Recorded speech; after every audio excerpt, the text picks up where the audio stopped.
O vídeo hoje é para pessoas que têm crianças e para adultos que foram filhos de pessoas que não tinham paciência, que eram muito explosivos, que podem ter sido violentos ou abusivos, tá?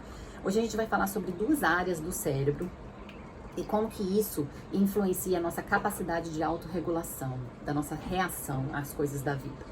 Então, a gente tem duas áreas principais aqui que a gente vai estar conversando. Uma delas é a amígdala, e a amígdala é uma bolinha desse tamanho dentro do seu sistema límbico, que é uma parte bem central, bem interna lá do cérebro. No post tem uma fotinha.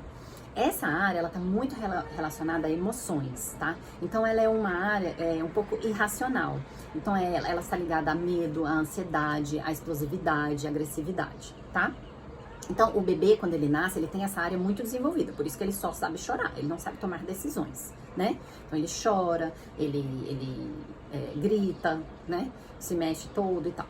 A outra área do cérebro que eu quero conversar com vocês é os córtex pré-frontal, e essa parte é a parte racional, tá? Então, ela está relacionada a tomar decisões, a autorregulação.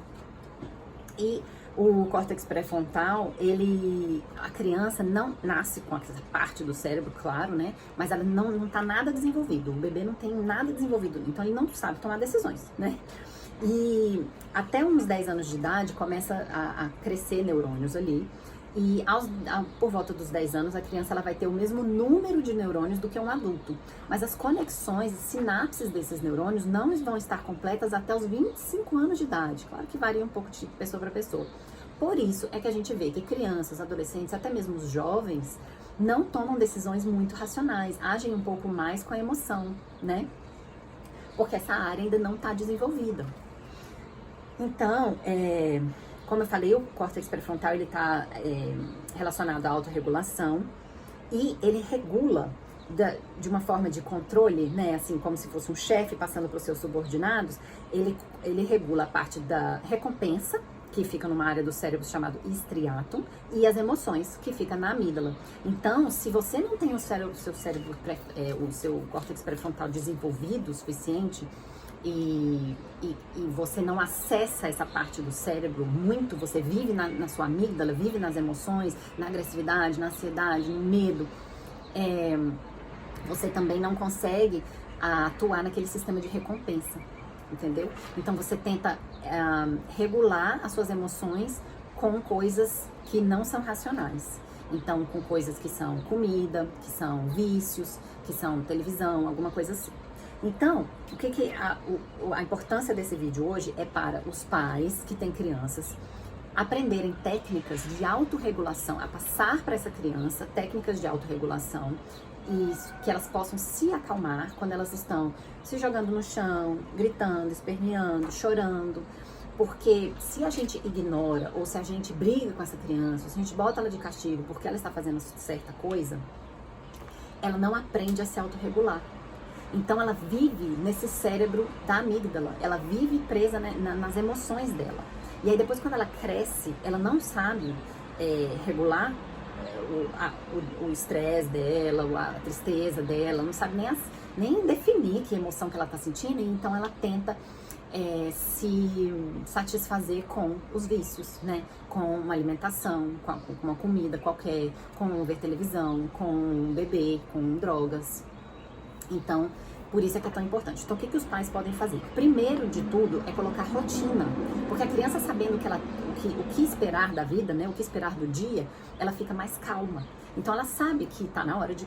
Se todo dia ela tem que parar de brincar às 6 e começar a guardar os brinquedinhos para ir dormir, ela pode chorar, que você vai falar com ela, né? Você vai falar, olha, todo dia, tal hora, nananana, tá na hora. Então... ela tem que saber, ela tem que ter uma rotina, essa é a primeira coisa. Depois, você tem que ser muito responsivo, assim, você tem que validar os sentimentos dessa criança. Então, se ela está chorando ou se esperneando no chão, você vai perguntar para ela o que ela está sentindo e fazer ela usar o vocabulário, enriquecer o vocabulário emocional dessa criança, para ela não só chorar, para ela não só dar um chilique, ela precisa te explicar o que ela tá passando. Então você, aos poucos, vai perguntando, tá triste, tá com dor, tá com isso, tá com aquilo outro, né? Aumentar o vocabulário emocional dessa criança e a capacidade dela se expressar para você.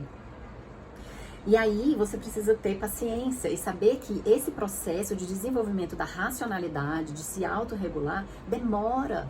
Só nos 25 anos que a pessoa vai ter isso tudo completo, né? Então, eu queria ter tido essa informação quando a minha irmã era pequenininha. Porque eu não tenho filhos, mas eu tive uma irmã aos 18 anos.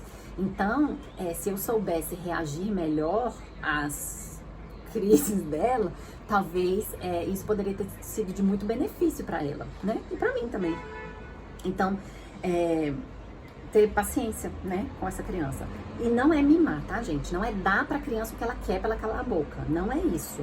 É explicar pra ela, então, descobrir por que ela está tão triste, por que ela tá dando esse chilique, por que ela tá chorando, descobre, e aí dá pra essa criança ferramentas pra ela se acalmar. Então, um cobertorzinho, um bichinho, quem acredita em chupeta e usa chupeta, mas não usar comida, não usar, toma aqui um picolé, toma aqui um pirulito, toma aqui uma mamadeira. Uma coisa é o nenenzinho pequeno e mamar no peito e se acalmar, né? Isso aí é outra coisa, porque tem toda uma troca de hormônio ali com a mãe, com o bebê, com o filho, isso aí sim. Mas usar comida para apaziguar essa criança e usar televisão para apaziguar essa criança não é legal, porque você tá passando a mensagem para esse futuro adulto de que toda vez que ele se sente triste, frustrado, ansioso, ele vai comer pra acalmar, né? Porque é isso que a mãe dele fez com ele. Ou ele vai ver televisão para se acalmar. Então, usar técnicas, sentar com ele para brincar, tá? Vamos dar uma voltinha lá fora, e aí dar uma voltinha. Gente, eu sei que é difícil, tá? Eu não tenho filho, mas eu já tive uma irmã que era bem difícil, eu sei que é difícil. Mas às vezes com conhecimento, sabendo por quê, sabendo que, meu Deus, meu filho é terrível. Não é que seu filho é terrível. Toda criança, dependendo, vai ter um pouco mais essa amígdala exacerbada, né? Essas emoções exacerbadas, por causa até da gestação. Às vezes quando a mãe passou um trauma muito grande, ela soltou muita adrenalina ali naquela criança, tudo isso afeta como esse cérebro desse bebê vai ser formado, né? Então vão ter crianças que vão ser mais histéricas que as outras. Por exemplo, eu vejo o exemplo da minha mãe. Quando a minha mãe estava grávida da minha irmã, ela passou pelo 11 de setembro, ficou presa no metrô, então todo um trauma, estava num lugar que ela não gostava, né? Engravidou sem querer. Então, tudo isso tem muito estresse ali na gravidez. Talvez seja por isso que a minha irmã era tão mais estressada. Eu fui um bebê mais calmo, né? Então, isso aí também varia. Você sabendo que faz parte do desenvolvimento dessa criança ela ser histérica um pouco. E você tem que saber acalmar. Ao passo que, por exemplo, quando eu cresci, cada vez que eu fazia uma besteira, o meu pai brigava ou me batia. Então, hoje com técnicas eu já consigo melhor, mas eu sou daquela pessoa que vive com medo. Qualquer barulho me deixa tensa, se eu faço algum erro eu fico muito triste, eu quero chorar se eu erro em alguma coisa. Então agora eu estou sabendo implementar essas técnicas de autorregulação para que eu me acalme no momento e saber me reconhecer. Isso nunca vai mudar, infelizmente. Eu vou ser sempre essa pessoa que está sempre no luta e fuga, porque foi assim que o meu cérebro foi programado. Mas agora eu tenho técnicas para me acalmar e para me autorregular. Quais são as técnicas que você, adulto, pode implementar para você? Então, já falei das crianças, né? A criança seria a rotina, aumentar o vocabulário dela, ajudar ela a se expressar, apaziguar essa criança, dar a ela coisas que ela possa se acalmar.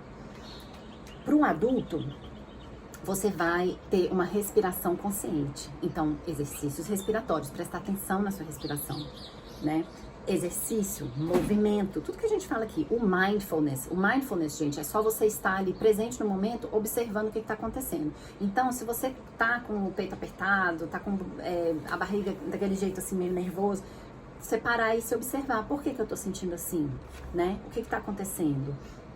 A meditação, a oração, você se expressar através das artes. Então, quem gosta de pintar, quem gosta de desenhar, quem gosta de dançar, quem gosta de cantar, tocar algum instrumento, seja lá qual for a arte que você saiba fazer e queira se expressar através dela, é bem legal como uma ferramenta de autorregulação. E também você ter uma atitude, não só uma atitude, mas um vocabulário de auto-conversar consigo mesmo positivo, porque a gente tende a ser muito negativo com nós mesmos, nos cobrarmos muito, dizer assim, ai, nossa, mas eu sou uma burra mesmo, ou eu sou um fracasso mesmo, porque eu nunca consegui ir pra academia, ou ai, eu vou ser sempre assim, porque eu vou comer, eu não consigo parar de comer tal coisa. ter um pouco mais de noção de que o que você está passando provavelmente não é sua culpa, foi programado há muito, muito tempo e que você tem como mudar, mas que tem que ter ali a paciência consigo mesmo para conseguir fazer essas mudanças. Então, eu acho que essa informação de neurociência é tão interessante e é tão prática, né? A gente pode colocar isso em prática. E nem que seja aos pouquinhos. Então, tanto para quem tem as crianças, para que você não torne esse adulto, não crie um adulto que não é capaz de se autorregular, e você, adulto que já foi aí estragado no passado, pelo menos que você tenha ferramentas para viver a sua vida com um pouco mais de leveza.